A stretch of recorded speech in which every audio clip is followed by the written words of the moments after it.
আসসালামু আলাইকুম রহমতুল্লাহ। প্রিয় দর্শকবৃন্দরা, আশা করি ভালো আছেন। আমরা উজি প্রেসের পক্ষ থেকে সবাইকে অসংখ্য ধন্যবাদ। আমরা আবার চলে আসলাম নতুন একটা ভিডিওতে। তো আমাদের সাথে রয়েছেন আঙ্কেল হোসেন মোহাম্মদ সাজ্জাদ। তো আজকে আমাদের যে টপিকটা আলোচনা সেটা হচ্ছে বাংলাদেশে বর্তমানে চিটাং সহ অনেকগুলা জেলাতে বর্তমানে বন্যা পরিস্থিতি খুবই ভয়ানক। এইটা নিয়ে আঙ্কেল আপনি কিছু বলেন আমাদের ধন্যবাদ উপস্থিতিকে। আমাদের দর্শক মন্ডলী এবং উজি প্রেসের পক্ষ থেকে আমাদের অসংখ্য। আমরা প্রথমত সুখ বার্তা জানাচ্ছি যারা এই বন্যাতে ক্ষতিগ্রস্ত হয়েছে, যারা এই দুনিয়া থেকে বিদায় নিয়েছে, তাদেরকে আমরা স্মরণ করছি এবং আল্লাহ যেন তাদের ধর্মীয় পরিচয় অনুযায়ী আল্লাহ যেন তাদেরকে মাফ করে দেয়। আমিন। এখানে সবচেয়ে বড় জিনিস হলো আমাদের যে পানি ব্যবস্থা, সেটা নতুন করে না করে বিগত আমরা কারো সমালোচনা করব না, আমাদের বাস্তব পরিকল্পনার অভাবে আমাদের এই সমস্যাগুলো হচ্ছে। এবং আমরা বর্তমান সরকারকে করব, মাননীয় প্রধানমন্ত্রীকে বলবো, যদি আমাদের এই কথাগুলা ওনাদের কানে বা কারো দায়িত্বশীল পর্যায়ে পৌঁছে, প্রথম হলো আপনারা পঞ্চ পরিকল্পনা যেটা, সেটা পানি নিষ্কাশনের জন্য নিষ্কাশনের যে সুইচ ব্যবস্থা, সেটাকে পরিকল্পিতভাবে আপনারা বাস্তবায়ন করুন। এখন সমস্যা হচ্ছে আমাদের বড় হলো দুর্নীতি। আমরা দেশকে দেশ না ভাবে আমরা বিদেশে তার ব্যবস্থাপনা করি। এই দুর্নীতির কারণে আমাদের এই অবস্থা। আর এখানে সরকার যে সরকারে আসুক, সরকারের কোনো সমস্যা না, সমস্যা হলে আমাদের মানসিক মেন্টালিটি।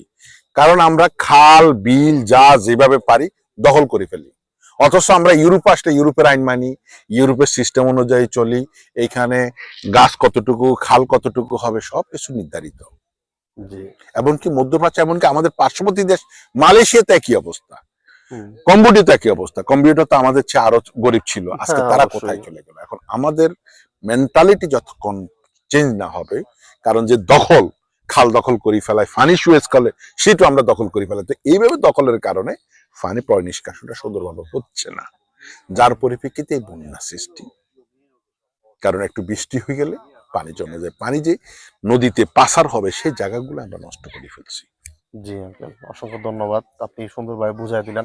এখন এইটার মানে বর্তমানে যেই পরিস্থিতি চলতেছে, যারা অলরেডি ক্ষতির সম্মুখীন হয়েছে, আমরা দেখতে পাইতেছি অনেক রাজনৈতিক দল সবার পাশে দাঁড়াইছে। এখন আমরা যারা সাধারণ মানুষ, এদের আসলে এখন বর্তমানে কি করা উচিত এইটার ক্ষেত্রে? সবচেয়ে করা উচিত হলো প্রশাসনের থেকে আমরা ব্যক্তিগতভাবে উদ্যোগী হওয়া, যে আমরা যদি অবৈধভাবে কোনো সরকারি খাল জায়গা যদি আমরা দখল করে থাকি, পয় নিষ্কাশন করে করি, ওটাকে ছেড়ে দেওয়া এবং পয় নিষ্কাশনের জন্য এলাকা ভিত্তিক কাজ শুরু করা।